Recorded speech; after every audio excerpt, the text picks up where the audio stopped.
Welcome back माय YouTube channel सिमां Brahma blog. दिनै जों दङ दिल्ली बड'लेण्ड गेस्ट हाउस। नैबेखौ नोंथांमोना नायनाय एड्रेस लिरनाय दङ Bodoland house A.29 Kailash colony New Delhi 48। बेनो जाहैदों जोंनि बड'लेण्ड गेस्ट हाउस आरो नैबे बिल्डिंआनो जाहैबाय नैबे खाथिनि बिल्डिंआनो बै गोजौसिम दा नै 1 2 3 4 थाला गाहायावबो वेटिं रुम नैबेखौ नायदोरा नों बेखौ ओरै दादां ओरैल' दां औ बेनो जाहैबाय बड'लेण्ड गेस्ट हाउस। बेवहाय फैनानै थाफैनो हागोन, बुकिं खालायखाजायो एडभान्स।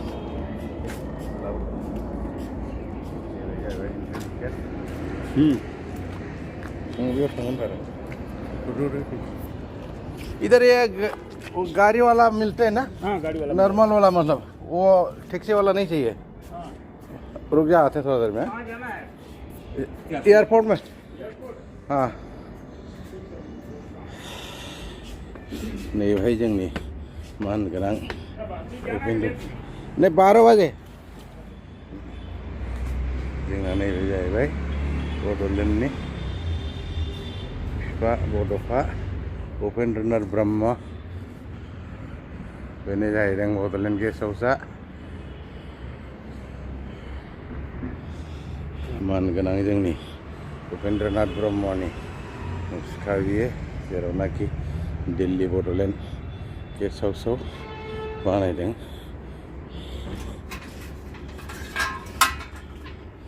नैबे उपेन्द्रनाथ ब्रह्म, जोनोमा जाबाय 31 मार्च 1956, थैनाया जाहैदों 1 मे 1990। बेनो जाहैदों जोंना मानगोनां उपेन्द्रनाथ ब्रह्म बड'फा, जायनाखि बर'नि बिफा होननानै जों बर'फ्रा मानियो। बिथांनि थारैनो जोंनि बर' समाजा मान मोननो हादों, गोजौ थाखोआव सिनायजादों। बेनिफ्राय जोंनि मानगोनां हाग्रामा महिलारि सारा एकदम माबाखौ मा होनो, राजा महाराजाफ्रा जेरैनाखि गिदिर गिदिर किला तिला लुलांदों, बेबायदिनो बिथाङाबो जोंनि बर'फोरनि थाखाय दिल्लीयावहाय बड'लेण्ड गेस्ट हाउसखौ बानायदों। बेखौ जाहैदों सोर बानाया? हाग्रामा महिलारिनि सासन कालावहाय ब्रिटिशजों गोरोबथा जानायनि उनाव 2003 मोन नामा, 2003 नि 10 फेब्रुवारिनि उनावहाय बेखौ एग्रिमेन्टनि उनाव बेखौ बानायनाय जायो। बे जाहैदों रियार फ्रन्ट साइड आरो उनथिंबो जायगा दङ। नै बेवहाय बड'लेण्डनि गय बिफांबो दंफैयो दिल्लीयाव, खिन्थु फिथाइ थाया खोमा बेसेबां क्लाइमेटनि थाखायनो। नै ओरै सालथायाबो दंफैयो, दिल्लीयाव बेरायफैदों, दारि मुरि लावजोब्बाय बेस्रा, सिंजानो मोनाखिसै। दा बेनो जाहैबाय जोंनि बड'लेण्ड गेस्ट हाउस, जेरावनाखि दिल्लीनि कैलाश कल'नियाव दङ। आरो एड्रेसखौ बे बर्डआव देखायखाबाय, नोंथांमोनहा फैनानै थाफैनो हागोन। जेरै बेवहाय बर'नि जानाय थानाय गासिबो मोजां केपासिटि दङ। CM/EMनि थाखायबो आलगा आलगा जायगा दङ। दा नोंथांमोना बे सिङावहाय CM डेपुटि CMफोरनि रुमनि एरियाखौ देखायलांगोन, नायलांबाय थादो। बेयो जाहैबाय सिङाव हाबबोनाय, ओइनो नै गोजौआव मेट्र' ट्रेन लाइनाव खाथियावखा। बेयाव थाबायनानै कैलाश कल'नि मेट्र' स्टेशननिफ्राय थांनो हायो। बे बिल्डिं खाथियावनो एसे ओरै लेफ्ट साइडजों थांदो। बेनो जाहैबाय एन्ट्रेन्स गेट। नै सिङावबो जायगा दङ, नैबे गोजौआव फैद'। बेनिफ्राय आलासिफोर थाग्रा जाबाय। ओरै रुम दङ, ओरै रुम दङ।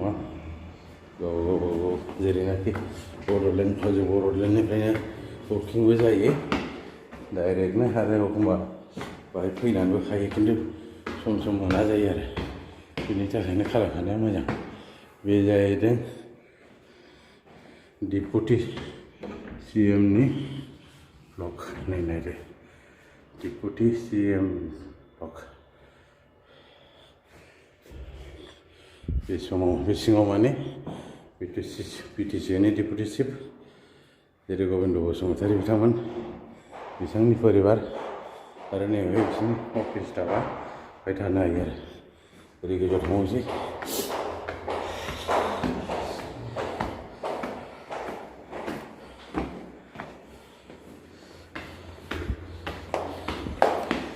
बेयो जाहैदों CM ब्लक यानि आवगायावथ' हाग्रामा सार थाफैयोमोन नैबेफोरखौ बेयाव सिङाव बन्द' दा प्रमद बर'नि रुम जाहैबाय बे सिङावहाय प्रमद बर' सारनि स्टाफा फेमिलिफोर हाबफैनो हाबाय स्टाफ थागोन आरो बेथ' फेमिलि थाया नैबायदि सिङावसो फेमिलि थाफैगोन बेनो जाहैदों CM ब्लक आवगाय हाग्रामा सार थाफैयोमोन दा प्रमद बर' सार थाफैगोन बेनि फेमिलि बे सिङाव दं आरो दा सिङाव बन्द' बियो बिसिनि अफिसियेल स्टाफफोर थाफैगोन आरो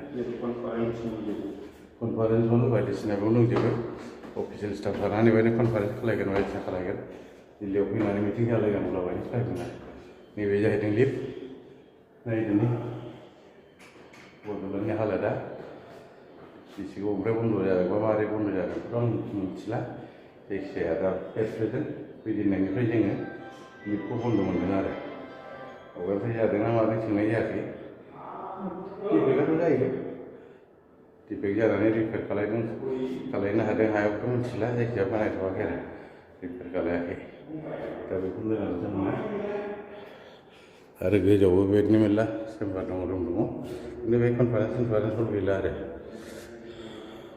नैबे जाहैबाय कनफारेन्स हल बड'लेण्डनि कनफारेन्स हल ओरैहाय स्टाफफोर थाफैबाय नैबेहाय भिजिटर्स लन्च